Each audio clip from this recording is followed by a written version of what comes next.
Hello, everyone, and welcome to Rob Has a Podcast. I'm your host, Aaron Armstrong, and we are here tonight to talk about the Sunday night episode of Big Brother Canada 7. And today, we've got a wonderful guest here to talk about this episode with us. It's Bruno from Big Brother Canada 5 and 3. How you doing, Bruno? I'm doing amazing. How are you guys doing today? Doing great. Very happy to have you on the podcast, Bruno. Very happy to be here. Thank you very much, buddy. Yes, of course. Also joining us tonight is Puya to talk with Bruno about everything Big Brother Canada 7. How you doing, Puya? I'm doing well. My name's Puya, and as of tonight, I will no longer be indulging in the occasional taco. That is not happening. In the words of James Hewling, what the hell was that? What? Yeah, seriously, what was that? Come on, do we really have to open the taco mix and pass it around like a joint? Like, why? Oh, my God. All right. Well, we're going to talk about tacos and more tonight on this Big Brother Canada 7 podcast. We are live on YouTube. You can join us in the chat if you want and hang out. And yeah, we're just going to talk about the show here tonight. The big main storyline here is that Corey has become the new HOH, and she just nominated Dane and Esty for eviction. The big storyline was, who was in charge of the backdoor plan? Who was it? Corey was playing detective. She was trying to figure this out. What is this, Bruno? If you become HOH, do you think this is the right move to try and find out what's been said in the past and try to figure out who's against you? Is that the right method? I think where her mistakes are, and there is a few she made, I think, but the problem is she's believing it's like, okay, this side is right and this side is wrong. She's not understanding that everybody's lying to her. Everybody wants to tell her what she needs to hear. Everyone's going to obviously throw a different name out, and she's like, okay, this group of people saying this, and this group of people saying this, I have to believe either this side or this side. But in reality, everybody's lying to her, or everyone's actually kind of pushing their own agendas, and that's the problem. And I think she's just kind of, instead of evaluating it herself and using her own views and all that stuff, she's kind of listening to a side. And you know what? I don't know how I feel about it. Yeah, it's tough because she feels like one side is lying, the other side then must be telling the truth. She doesn't realize that they could both be lying, and if they're both lying, that says a lot about her position in the game, and it would actually tell her a lot about what she should be doing moving forward, right, Puya? Yeah, it's like you guys are saying, she's treating it like a two-sided coin, but it's like a 10-sided die.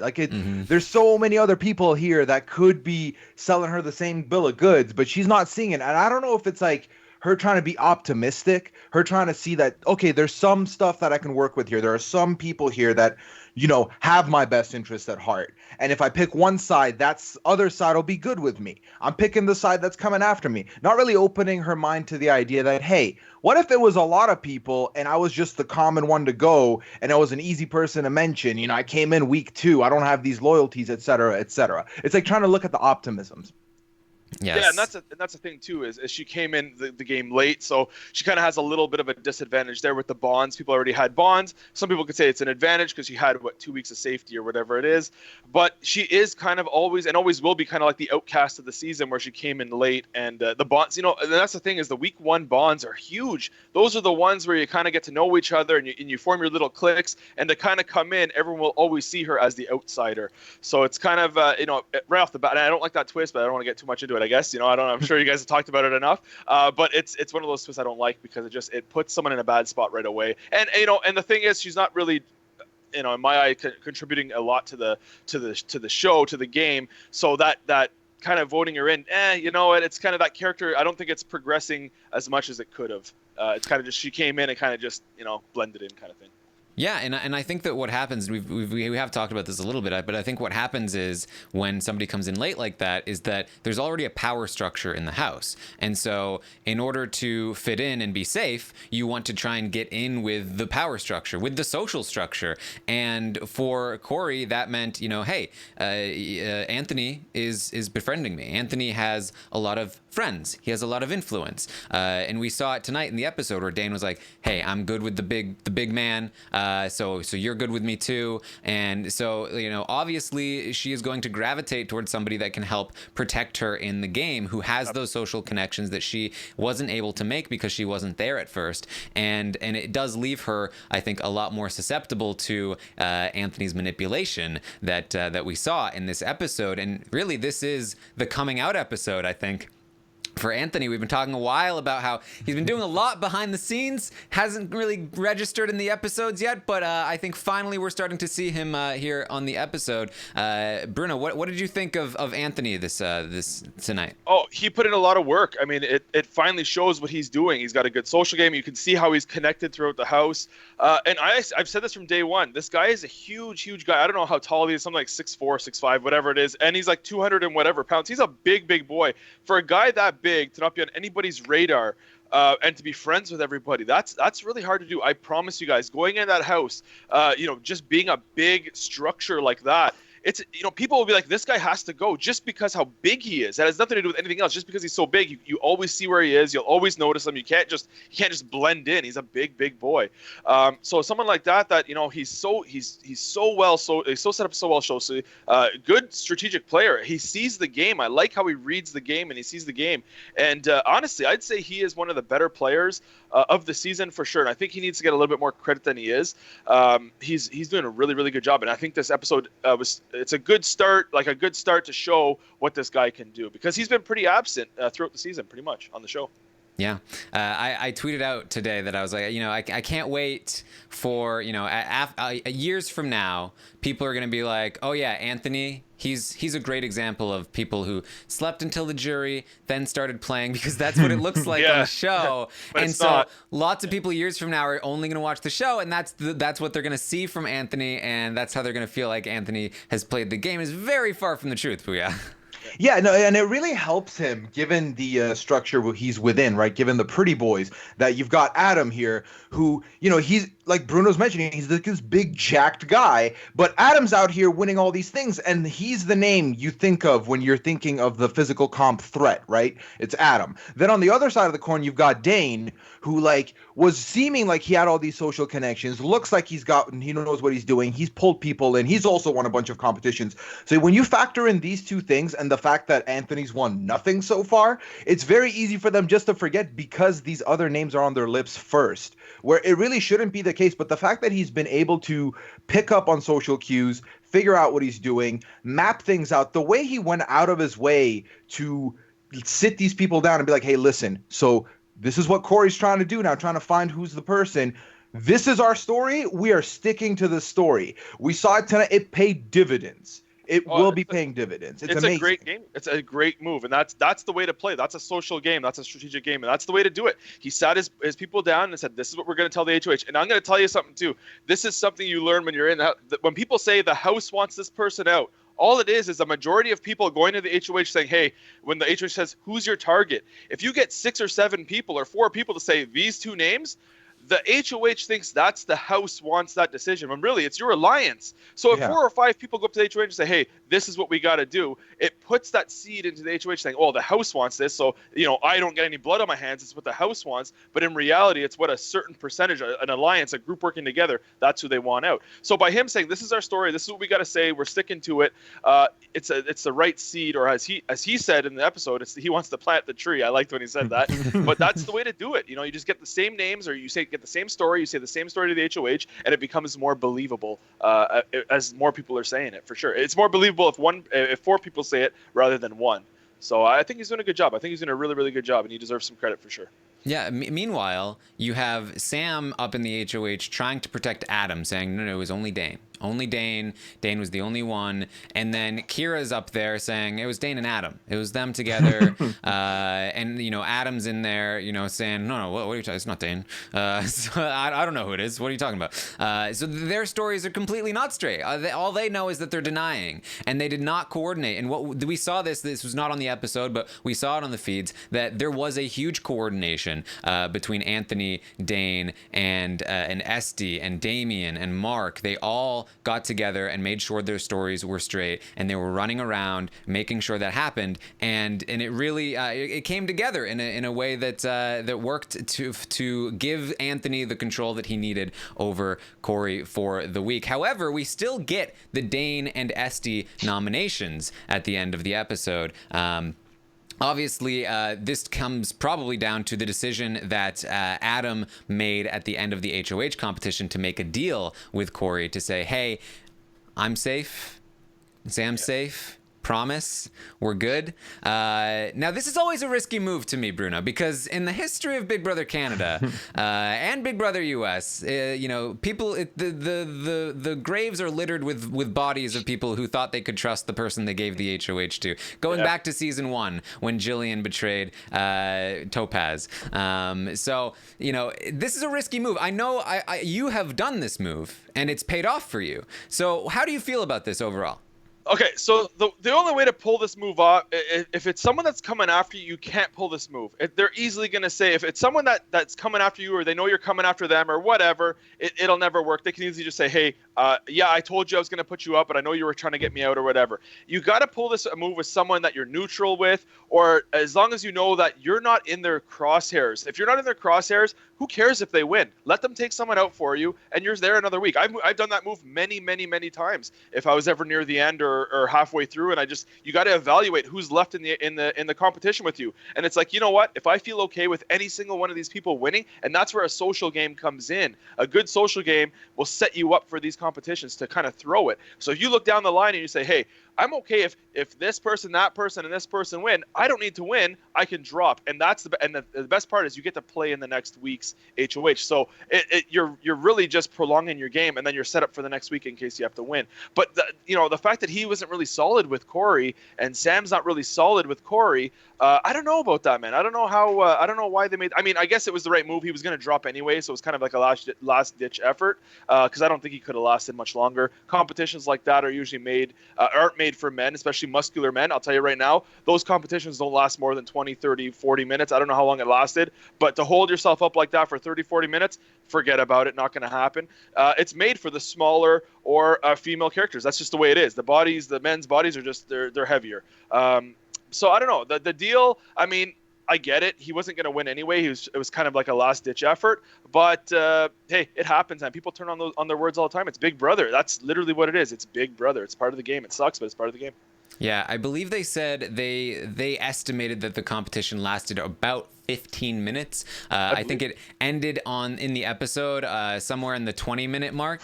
So I'm pretty sure we just saw the whole thing play out live. Honestly, I believe it. And that's one thing too, guys. Those competitions are hard. I promise you, if you go to a local park and try to hold onto a tube or something like that, forget it, man. And within 5 minutes, your arms are burning, your shoulders are back. I promise you, those competitions aren't easy. They look so easy. I promise you, they are. You're hurting. You're hurting. And not to say, these people have done competitions 2-3 days ago. They're still hurting from those ones too. So there's more to what you see, and they're hard competitions for sure. Yeah, something that they didn't talk about in the episode too much, but I know was one of the motivations behind Adam dropping from this competition is the anticipated triple eviction. This is something that has really been gaining a lot of traction in the strategy for Big Brother Canada ever since Big Brother Canada 5, when the second time it happened. Then it happened again in Big Brother Canada 6. So they're very much expecting it to happen again here on Big Brother Canada 7. And because it's such a huge event, coming into the triple eviction as the outgoing HOH is such a massive disadvantage to you moving forward that you have to start looking at the HOHs leading up to the triple eviction as, I don't know if I want to win this one just in case they move the triple eviction up a week or whatever it is. And so I think that was also part of the motivation here.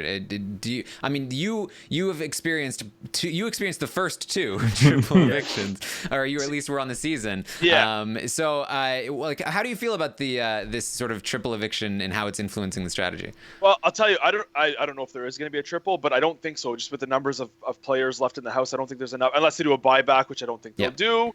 I don't see a triple, but I do know there was supposed to be a triple in season 4. So there was one in season 3. There was supposed to be one in season 4, but Ramsey left.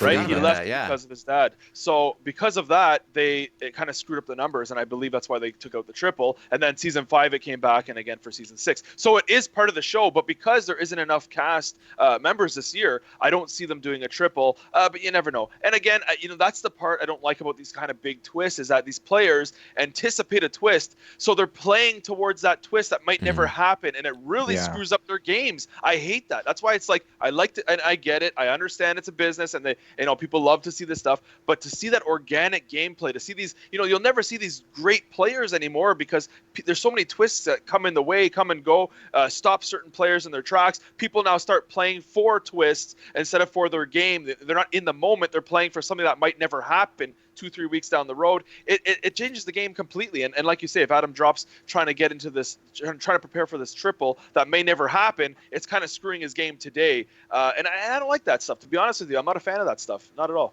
Yeah, Puyo, how do you feel about Adam dropping here? Where were you at with this decision? Okay, so my favorite part was over this weekend, hearing him constantly mention on the feeds that I should have just won it. I should have just gone for it. I don't think he had it in him. Like, I really don't. Like, based on what we saw, I think that was a load of nonsense. I think Bruno is right. I think he really went last-ditch effort with that deal, and it wasn't going to happen. So I also do think that the mistake here, obviously, let's say he had a chance, right? Let's say he could have won it and he struck this deal.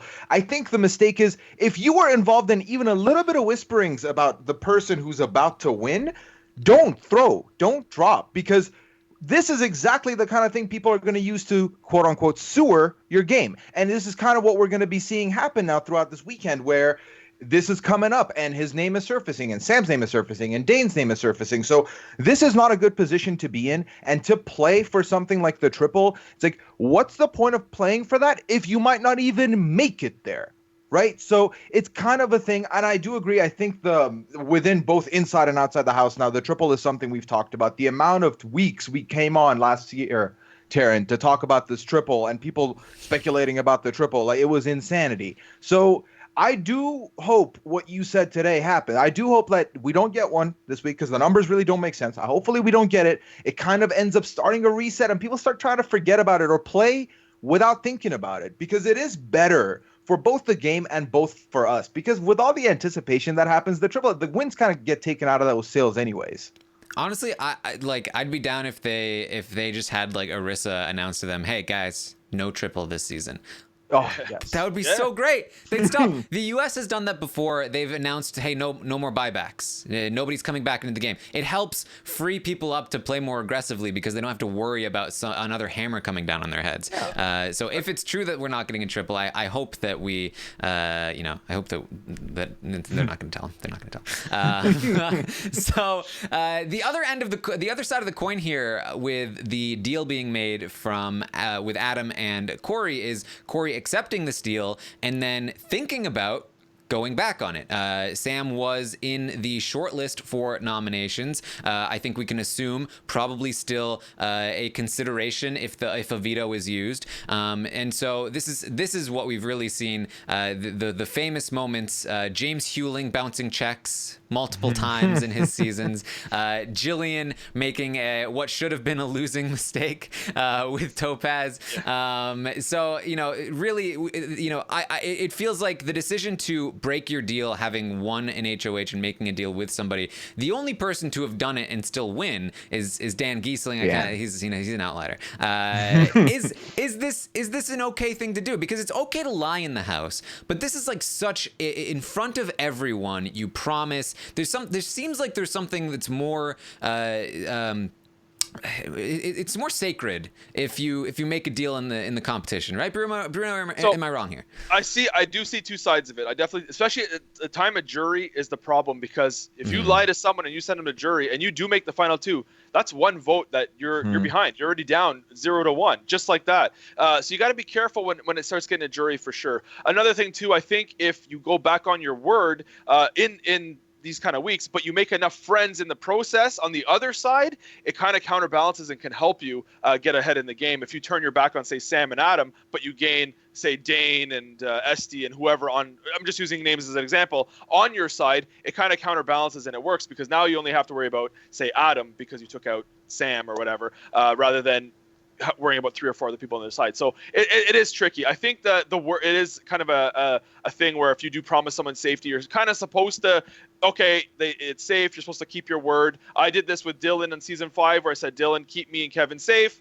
And he kept his word. He didn't have to, but he did. But that's a risk you take. It's a risk you take. And you got to know damn well when you're doing it that you're taking that risk. It's tough. It depends. Like I say, on jury, it's a bad time to start doing that because that could be the vote that literally costs you the game in the end. So it's tough. I don't know. I think for me personally, if I made that word, I would keep it because it just goes to show that you're a loyal person if your word does mean something. So there's more layers to it because, breaking your word shows people you're not trustworthy. If you keep your word, it shows people, okay, if he gives me his word, he means it. There's so many layers to it. It's hard. You got to be in that house to feel the energy, the chemistry, and all that stuff. It's really hard to say as an outsider for sure. Yeah, I think not only does it impact you with the jury potentially, but also in the house. It's like a shining beacon of like, hey, my word is no good. Exactly. Don't trust what I say. And I tell you, in that house, people will pick the littlest, the smallest things, and they'll blow it up. So something as like, hey, listen, this person, promised them safety and didn't. That can be blown up into a week where someone wants to make you a target. There's so many, like I said, there's so many layers to it. But my suggestion to anybody that goes to play, if you do make that word, keep it because it can buy you a vote in the end, and it can make you some more friends going down the road for sure. Yeah, Puya. Yeah, I feel like especially if you have this agenda of you're trying to find out the truth, if you've made those promises, at that point, you can, that's a very easy excuse to be like, oh my God, I really wanted to do this, but I promised, like I can't do it. I feel like that buys you goodwill, and it kind of incepts people that, hey, ultimately, it doesn't matter what I'm doing behind the scenes. If we make promises, they will keep it. That's good for me. But if you really didn't want to do this, do what Eddie and Dane kind of did in the beginning of the season. Like, I really want to, but I just want to see how far we can go. Let's just see how far we can go, and then we can discuss it. Like, I feel like that's a great way to just be like, listen, I would have done it. I just wanted to see this. Or, go with cop-outs. Be like, I really want to see my family, or I really want to see pictures. Because there are so many reasons you can have to delay. Be like, Adam, you've won so many. Like, I just need to win one to see my family, or I just need to get one to get Skechers. Whatever your reason is, there's so many reasons out there for you to choose from. So I feel like there are enough reasons there that you don't have to necessarily take a deal.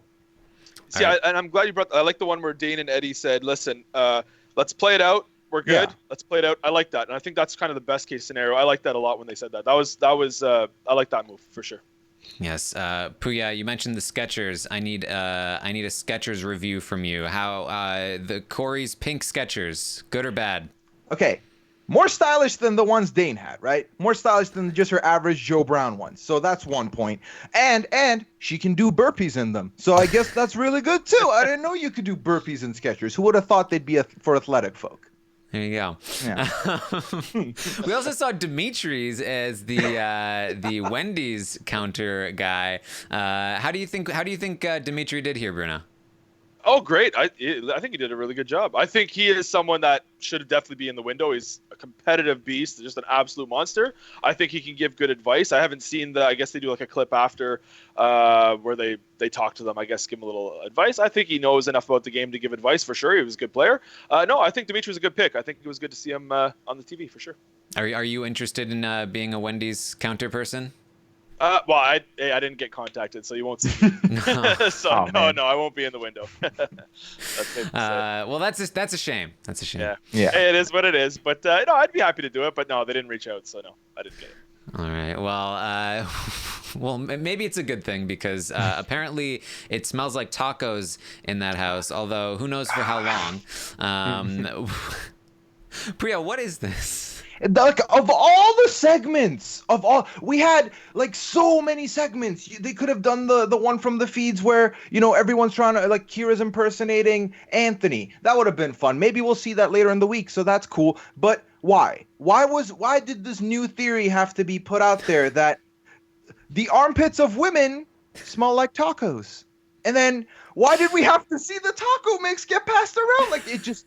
Why was it so easily accessible? Like, it was just, like, so quick. She was like, you know what it smells like? Tacos. And you know what? Pulls it out. It's like one of those infomercials. I got the answer right here. Take a whiff, everybody. But then they were all like, oh, that's actually pretty accurate. Was that really accurate, or were they just being polite, Bruno? You got to be polite in that house. I don't know. I've never. You just gotta play along when people throw that stuff in your way. Absolutely. I can't say I've ever felt like a woman has smelled like tacos, personally. Nope, never. Same here. Never. Same. I don't know. I like tacos.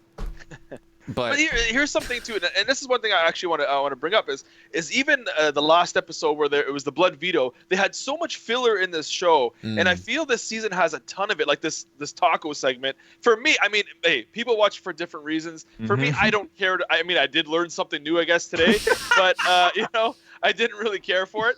But yeah, it's like this filler stuff, man. Like I feel like there's so much more going on, and I just know from being in the house to watching the show after, when I watch the seasons, and it's like, why are they showing this stuff? It was so just not relevant to what was going on, and there was so much really going on in the house. Why are they showing these like clips of whatever? And I feel like they missed the mark a lot when they do little segments like this. I'm sure people enjoyed it. I mean, it was funny, but I'm there to see the game. That's all I care about. I don't care about showmances. I don't care about whatever. I came to see how people maneuver their way through. But hey, whatever. I learned something new about tacos today and armpits, I guess. So I guess we all win. Yeah, win, lose, it's all relative. Yeah, whatever. So we also saw I loved the Anthony scene with Mark talking about planting trees instead of seeds. Really, again, with Anthony, coming into the episodes more, we're getting more Anthony-isms. So we got trees instead of seeds. He says, we're not. What was it? We're not. Now that we're in the jury, we're playing with lions. We got some lion talk. He likes to talk about castles, Puya. Yeah, he is the Lord Anthony. Yeah, no, Lord Anthony. of the North. Yeah, Lord of the North. It's going to be a lot of fun getting more Anthony on our screens. I really do think so. I feel like he's also always like around when fun stuff happens or like interesting stuff happens, at least for me. So I'm excited to see more of those get brought into the show because Anthony's kind of forcing his way into the edit and into our lives more. I agree. I'm definitely looking forward to seeing more of him. Like I say, I think there's more to him. I think he's doing a lot more than he's getting credit for, and I'm glad they're finally putting him into the storyline somewhere because I feel he deserves that respect and that time on our screens to kind of get to know what he's doing. I think he deserves that for sure. Yes, and we also saw the awkwardness that was happening as Anthony was trashing Adam about him and Sam, and then Adam just keeps walking in. And so we have this conversation in the lounge, and Anthony is talking with Dane about pinning this all on Sam. Adam walks in, and they're talking about how they have to pin it on someone, and Adam immediately knows what's going on. Pin it on who? I tell you, it's in that house. When someone's talking about you. When you walk in a room, the energy shifts so fast. The looks on their faces change so fast, and everybody makes this mistake. If I'm talking about you guys and you walk in the room, it's always as soon as someone walks in the room, it's dead silence. And that's the biggest mistake people make because you don't feel welcome in the room. You don't feel welcome in that conversation. And that's a problem. That's when you know, okay, whoa, these guys, and it's just really awkward. It's like, hey guys, what are you talking about? And they're like, I don't know. And it's very, very, very awkward. And that's how you know there's a problem. So Adam knew, he must have known right away coming in. It's like, hey, these guys are obviously talking about me. The hot tub scene where you see the same thing. And you could feel it. I could feel the energy on the TV. Imagine what Adam's feeling sitting, 5 feet away from the guy, and he's sitting there all, puffed out in the hot tub. This is the stuff that you, as a viewer, we will never ever see, but as a player, you feel that energy. And I tell you, it's a lot easier when you're in that house to decipher, okay, this person's talking about me or this person's really against me. It really is easy just based off of body energy and just chemistry and the feel in the room. Absolutely, 100%. So I'm sure Adam feels it for sure. Yeah, it's such a huge part of the game. It's such an indicator of where you stand with people, how they react when you walk in on a conversation with them. And it's a really underrated skill, I think, in the game to be really good at just immediately transitioning into something else. And a lot of people in this house are pretty bad at it. Usually what happens is like somebody comes in, you pause and you think, what do I do? And then you just continue the conversation, but kind of just slowly stop talking and then look at the person. Yeah, but like that's the thing and it happened all the time. And I can just use myself as an example, walking in a room and everyone just like dead silence. It's like, well, what are we talking about, guys? Like, what's going on? And it's like they're like, nothing, and nobody's saying a word. It's like, yeah, okay, like, come on now. That's the way it is, and it's easier. You can really feel that energy for sure. It's a really big art, I feel like, to be able to switch conversations and be quick on your toes and have it be something believable, right? So it's like they're having their conversation. If you just turn it, like, it's silent, and it's like, I'm hungry. It's like, well, yeah, they just finished whatever conversation they had, so I wouldn't know about it. But if they walk in and you're like, man, so like, and her armpits smelled like tacos. Like, I don't understand it. No one would think twice. They would just be like, what's going on? And then you just join in the conversation, smooth it out. Yeah, it's an art. It's an art form. And honestly, I'll tell you, anybody watching this that plans to go on the show, I'm going to tell you a trick right now. Pay attention to the cameras, because if you are talking in a room and a camera shifts to a door, you know somebody's coming, because they got to get that reaction of someone busting the room. So anybody watching this, remember this conversation. If you plan on playing, pay attention to the cameras. They will tell you a lot more than you think. They always want to catch reactions of people getting busted in rooms. The cameras will turn to the doors. That's when you know someone's coming. Make that switch in that conversation. It'll save you. I promise you that. Pro tip. Yeah, but I also feel like it's a double-edged sword sometimes, where if you are good at transitioning in conversations, that like then the person you're talking to will know you're really good at it, and then they'll start to wonder, are they doing that to me when I walk in conversations? Hey, you never know, man. You got to be good.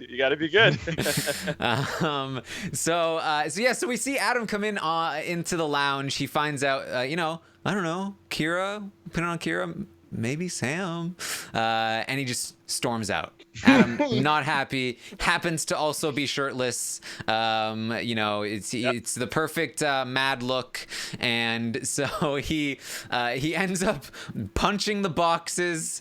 I thought this was very funny in contrast with when Dane was upset when Sam won HOH last week, when he went into the bedroom and like took the pillows and was like, like lightly slamming the pillows on the bed, versus Adam like punching the crap out of the boxes. So it's funny because when I saw the preview for like what's coming on in the show, and I saw Adam punching the boxes right away, I'm like, oh well, here we go, buddy. That's one for sure. I'm like, right away. I'm like, yeah, welcome to the club, pal. Because I got one of me kicking the bag, and I knew right, and within minutes, boom, it was up. I was like, yep, there it is. That's the one. Yeah. So, hey, we all have our moments. I felt like for sure that was a giveaway that Adam did not win the HOH, because like why would he be punching the boxes if he had won HOH?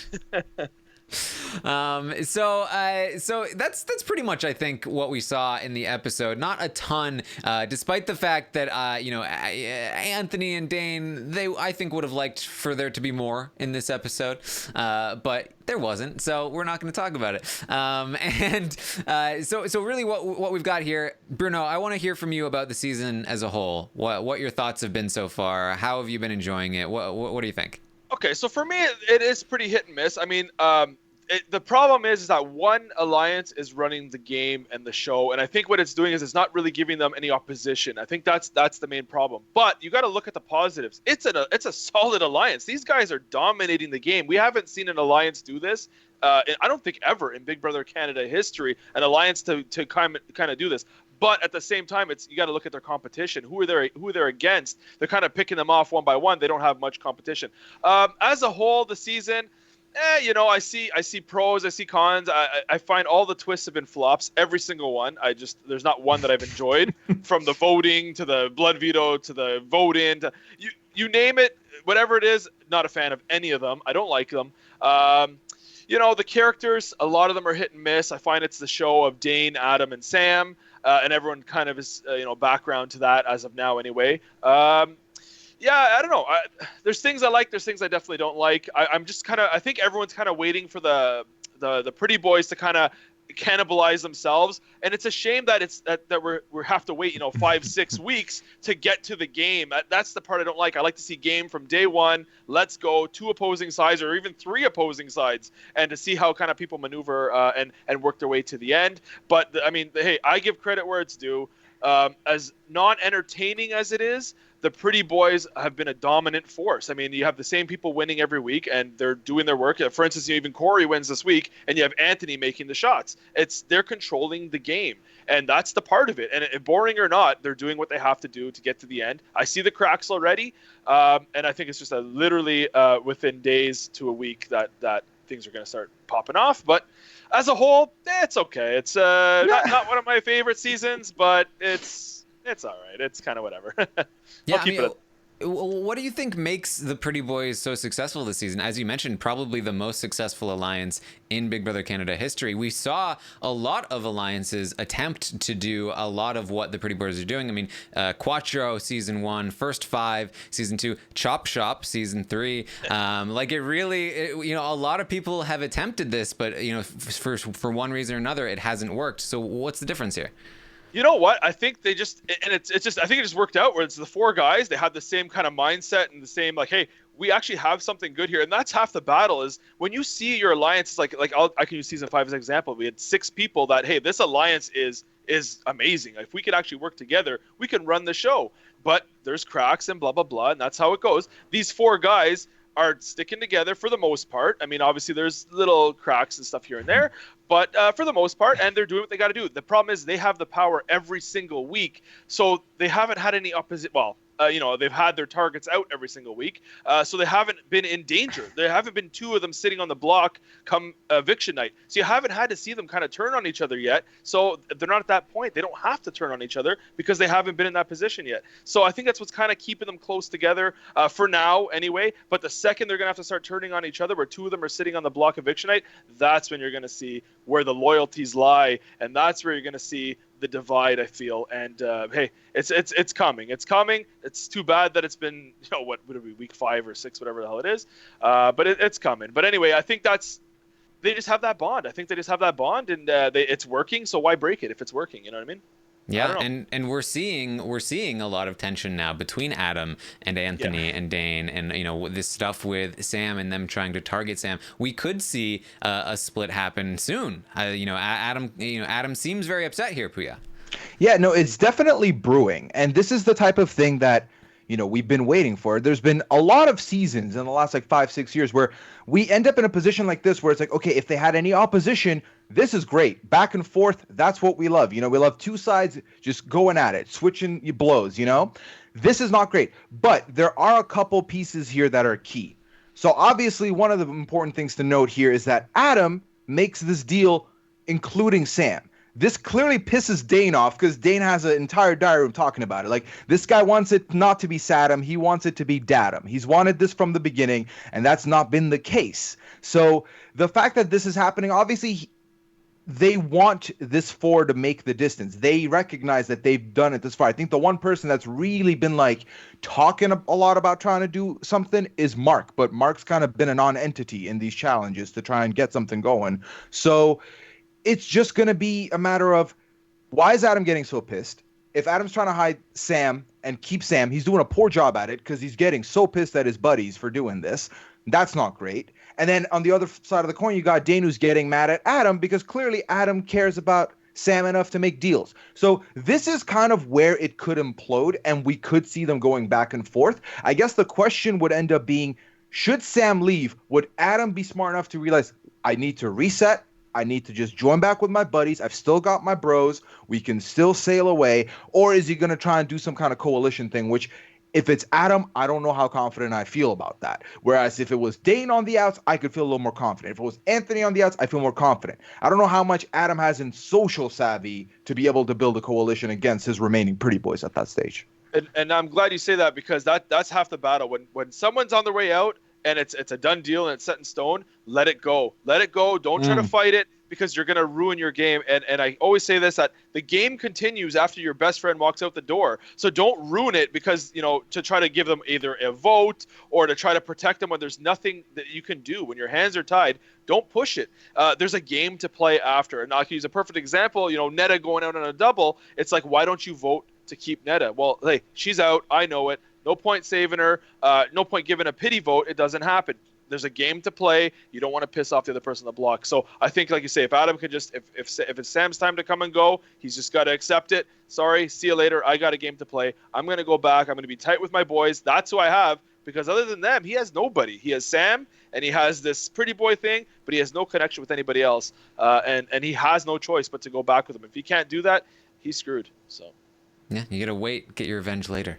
Yeah, absolutely. Play the game. I mean, the game continues. The game never stops. So you got to just move forward. Anybody stand out to you, Bruno? Anybody that you're rooting for?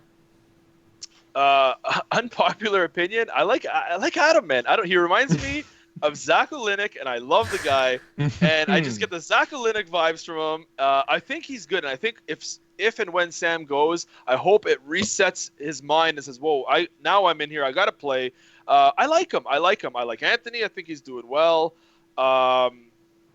Yeah, that's about it, man. I'd say between Dane. I like Dane too. I shouldn't say I do like Dane too. But listen, if you look at episode 1 and you go through the weeks, you can see the stress progressing on his face. If you look at him in the episodes now, he is just stressed head to toe. Yeah. And it happens every year. You see, and that's how you can tell the people that have a lot, their hands are in all the baskets. And then you see someone that's very calm and relaxed. Those are the people that aren't in danger. That's just the way it is. But I like Dane, I like Adam, and I like Anthony. At this point in the game that's left, those are the 3 I'm going for. Actually, to be honest with you, I like Sam too. I do like Sam as a player. I'd hate to see her go, because I think she's an anchor in the show. I think she brings a lot to the table. Like tacos. Like tacos, man. I learned something new, right? But at this point, I gotta say, it's Adam, man. I'm all for Adam. I know it's an unpopular opinion, but I want to see this guy just get out of this, because I feel like he's been a big target from the beginning. He's always kind of, and he's trying to do the right thing. He's kind of stuck in between, a rock and a hard place, always trying to make the right decision, balancing. I don't know. He's a big boy, and he's just a big figure. He's in danger all the time, but he's safe. I like him. I don't know. Adam is my guy. If I had to pick one, it's Adam. How's this for a twist idea? During triple evictions only, there's a twist that sometimes comes into play called Bruno's veto, and you can, if you choose, you can veto the Zach person in the house. So you get to, if Adam is on the block, you get to pull him down in the triple eviction. I'd do it again and again, buddy. All right. All right, so that's it for the episode talk tonight. We're gonna get into spoilers. If you enjoyed this podcast, you can find us on Twitter. I'm at Armstrong Taryn. Puya is at Puyaism. Bruno, where can people find you? Oh, I don't even know my handles, man. Instagram is Bruno Ielo BBCan3. I don't even know what my Twitter handle is. Something probably like Bruno BBCan3 or something. Whatever they made me, yeah. I don't know what it is. You can find me there. YouTube, Bruno Ielo.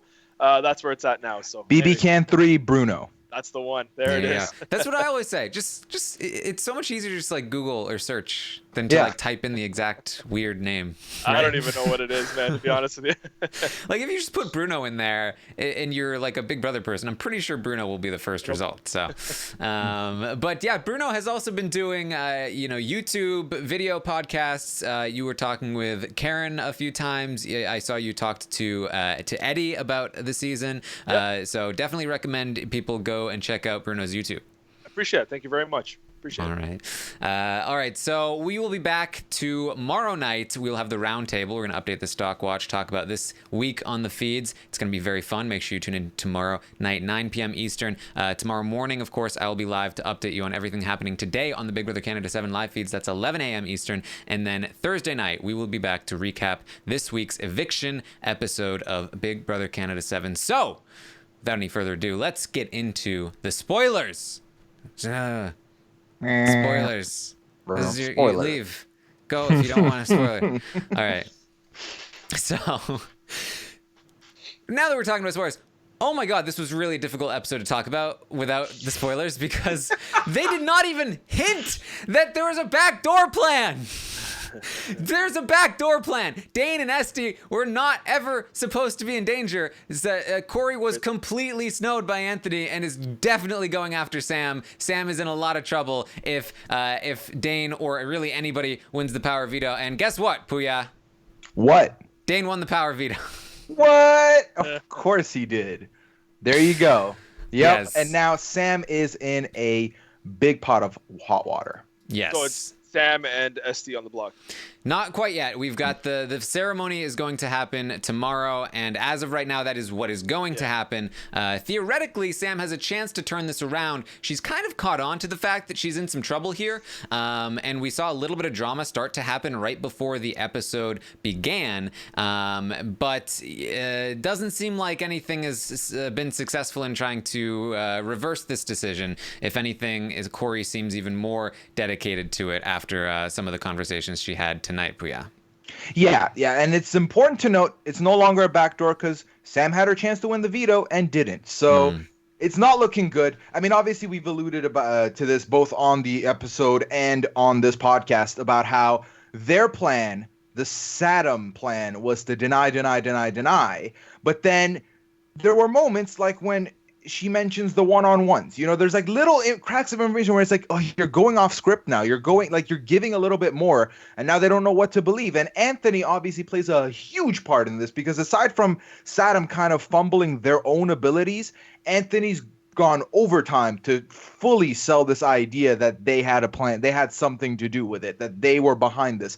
And like you guys mentioned at the top of the show, Corey's seeing this as a true or false, right or wrong. One of you's right, one of you's wrong. And right now the pendulum has swung over to the Saddam side. And since Adam was the one she's made this deal with, since Sam was the one that was HOH and would have been the one to do it, not looking good for Sam right now at all.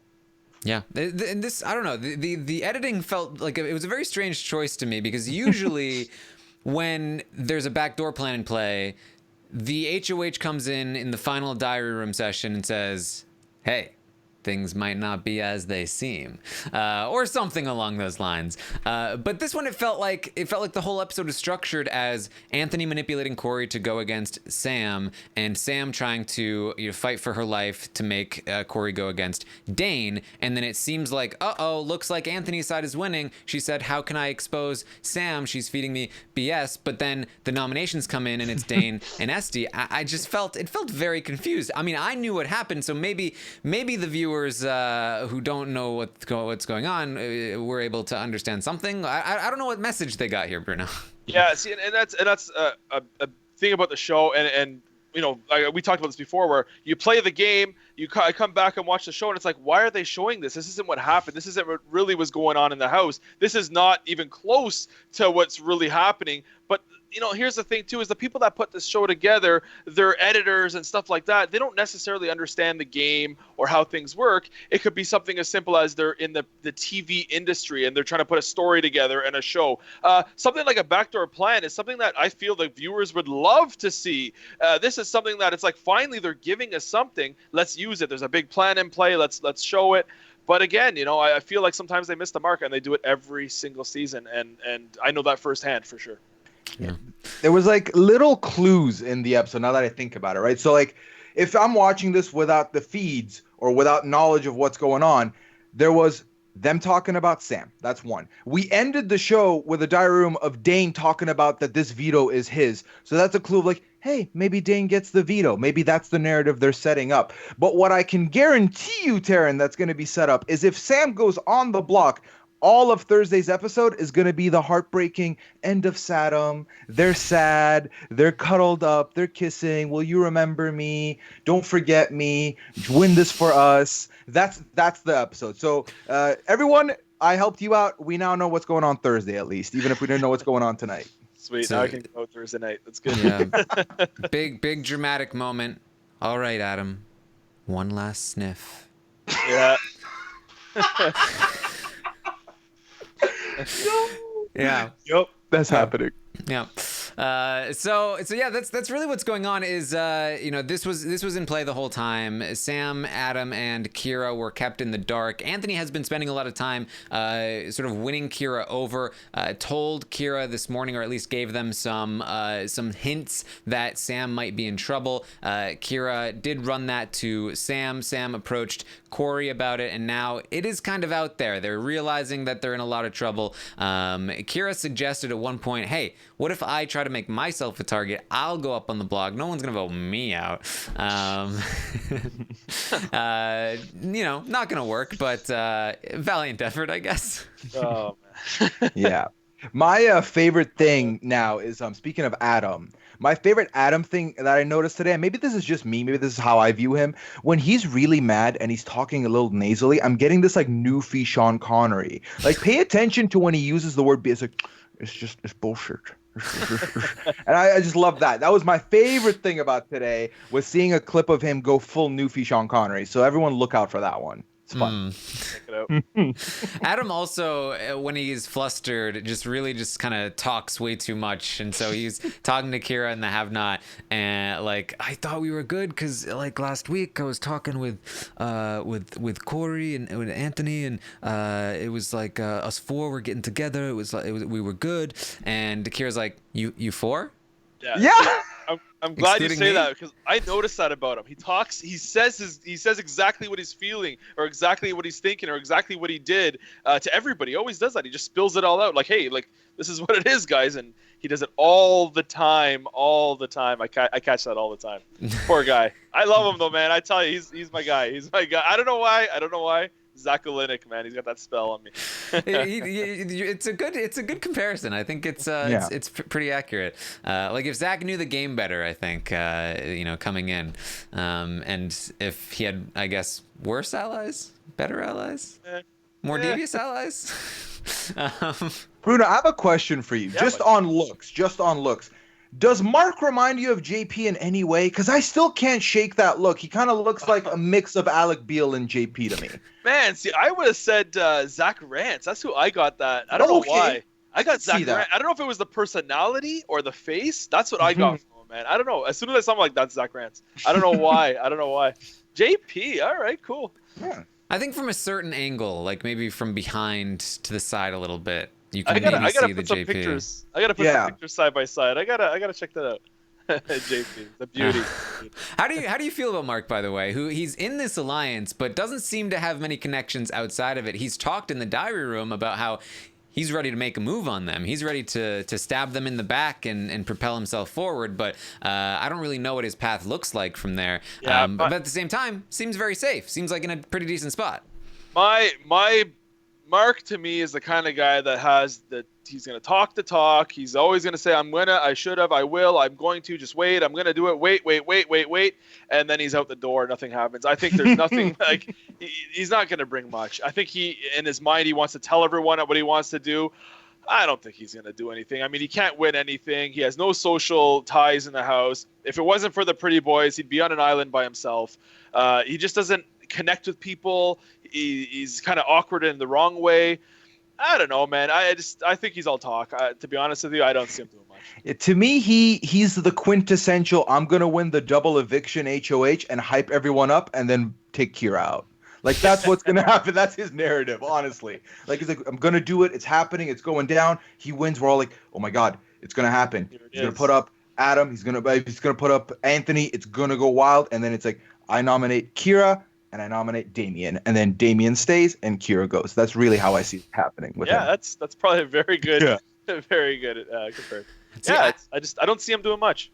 I feel like Mark is potentially a very dangerous player in the sense that he is like a leech that attaches to alliances, right? And those players are so dangerous because, like, I think that a lot of the blood or dirt or whatever you want to call it on the pretty boy's hands is not as much on Mark's. There's a naivety to him, an innocence to him, an awkwardness to him that makes people underestimate him. But if he gets to the end with one of these other guys, you could totally see a situation where they're like, this guy's an asshole who lied and manipulated everyone. This guy was just like having fun playing Big Brother with his bros. I don't know. And he's also in a position where he might actually be there because he's so underestimated. And that's why I feel, because I personally, I see him as potentially in this sort of Ian or Steve or even like Joel from season 4, like that kind of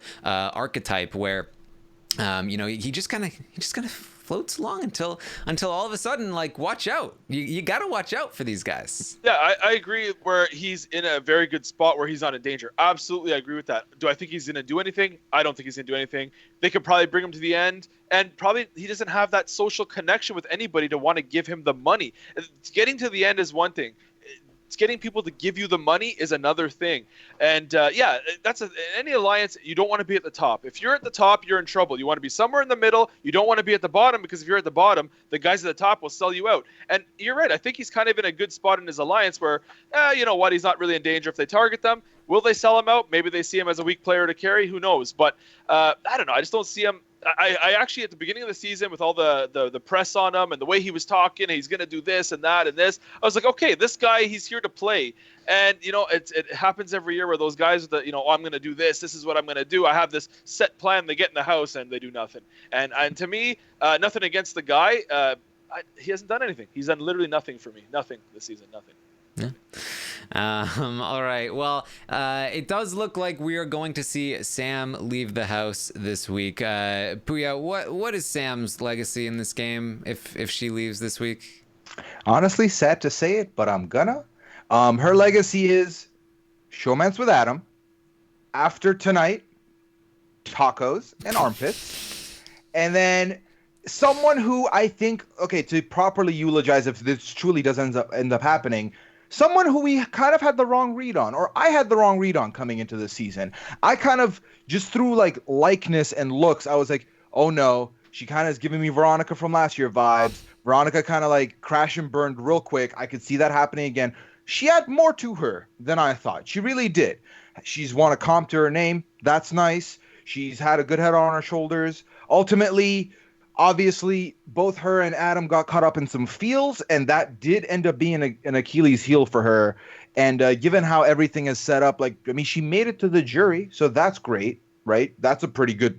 She's in good company being in the jury, and hopefully, you know, we get to see her maybe take the spin of the wheel one more time without a showmance. I could see it playing out differently. I think she does have the chops to do it again in a different manner. I really do. Yeah. I think she was a great cast. I honestly think she was a great cast. Fingers crossed. I hope she stays. I'd like to see her stay. I hope it's not set in stone. I hope something can switch it, because I think the show this season needs her in it. I think she's just a great addition and a great character to the show. Just because the focal point and the drama. I don't know. I don't know. I like her.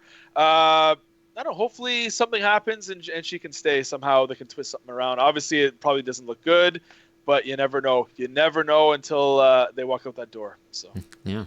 If Sam does leave, then that means there will be 8 people left in the house. Only 3 of them will have been winners of any competition, right? Dane, Adam, and Corey will have collectively won all of the competitions in the house. This seems like it's becoming more and more commonplace on Big Brother Canada that 2 or maybe 3 people are just going to decimate the competition when it comes to the challenges, the competitions. I mean, really, just with Kevin, and then last season when we had Dayla and Johnny kind of trading back and forth for a long time. In the final 5, Dayla had won collectively like 8 competitions, and the other 3 had won 0. And so now we're seeing, you know, Adam and Dane have collectively won 7, Corey makes 9, and then the other like 5 people have won 0. Do you think this is an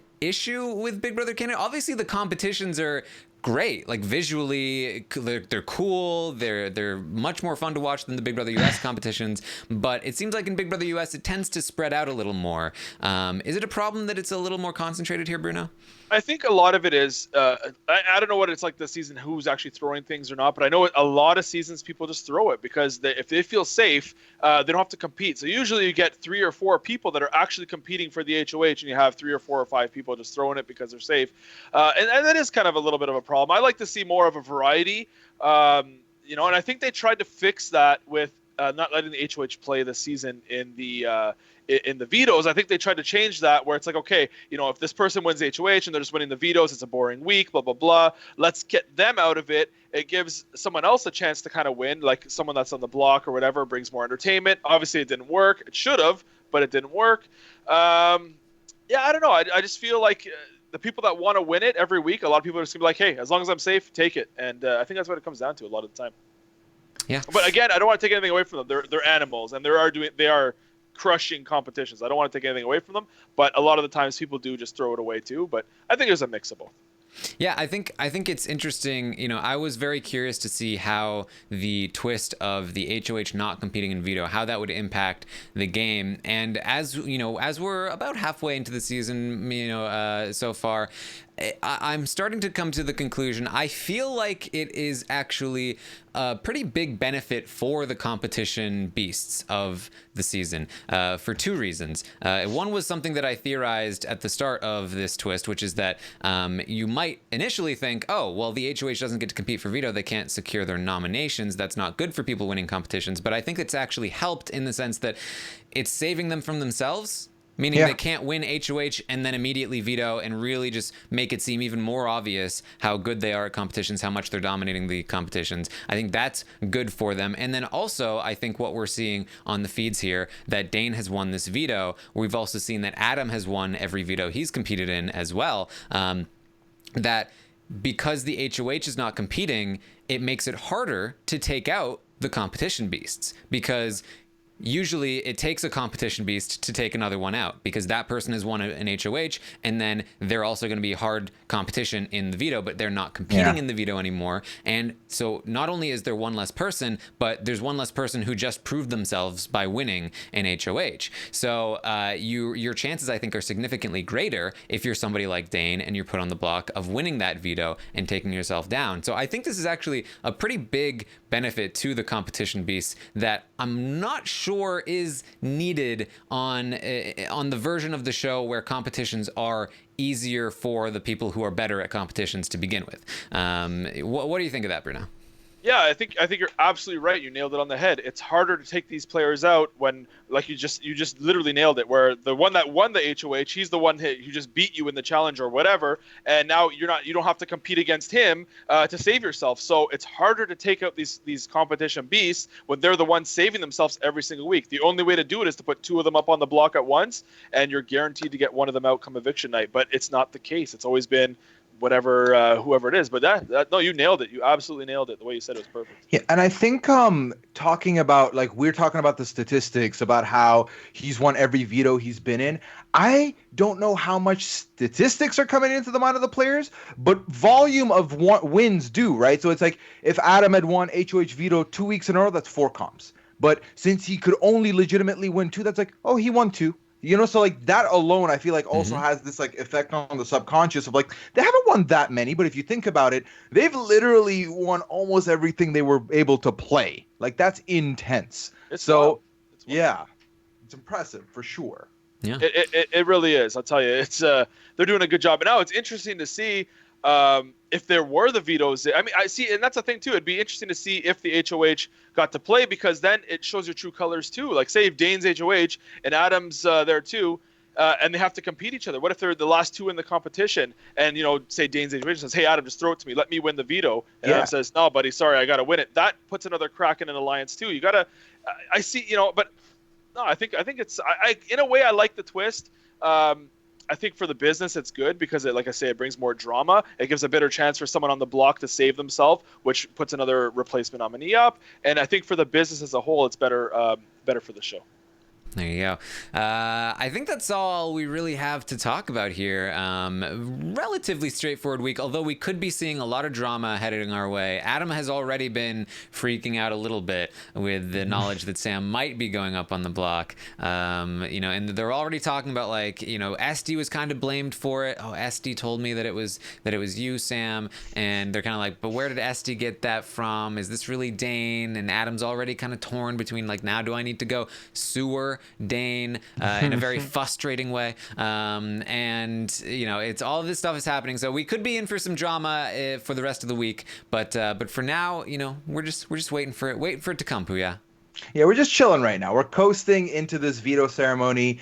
Once this happens, once it solidifies, if Sam is truly going to be on the block, that's when the fireworks could emerge. Because again, we get to this point where, and I know you hate this word, Taryn, but these side pieces.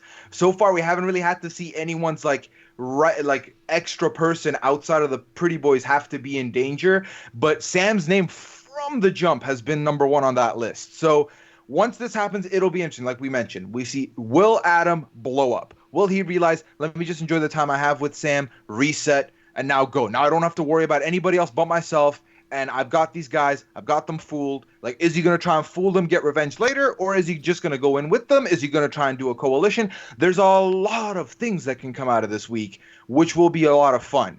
But we just have to get through the next couple of days to see that happen. Yes. Bruno, anything else you wanted to talk about? No, I just want to say thank you guys for having me and everything. It's it's always a pleasure talking to you guys, and you've been nothing but great to me. I love you guys, man. But no, I have nothing else I got to add, man. You guys are the pros, man. I'm just the dummy that went in that house, man. You guys are the pros. Well, you had some pro tips here. Yeah. So. The camera thing, guys. Yeah. Pay attention to the cameras. I'm done playing, so I'm more than happy to give any tips you want, man. I'm done. So. Any tips, anytime. You go back into the house, they'll be like, I see you looking at the cameras. Yeah, I tell you, man, I'm done with that stuff now, man. I'm moving on. So, but yeah, if you ever need tips or anything, anybody trying out, hey, your secret's safe with me if you want to reach out. I had a few people reach out to me this year, and anyway, anytime. All right. Well, thank you for coming and hanging out with us, Bruno. Anytime, buddy. Anytime. Always a pleasure talking to you guys. So, for sure. All right. Well, once again, I will be back tomorrow morning at 11 a.m. Eastern to update you on everything happening today and tonight on the Big Brother Canada 7 live feeds. Tomorrow night, we'll have the roundtable. Thursday night, the eviction recap. So we've got plenty heading your way. I hope you enjoy all of it. Hope you enjoy what's left of this week. I think, again, we could be in for some drama, so hold on to your seats. And thank you for joining us. We'll see you next time. Peace.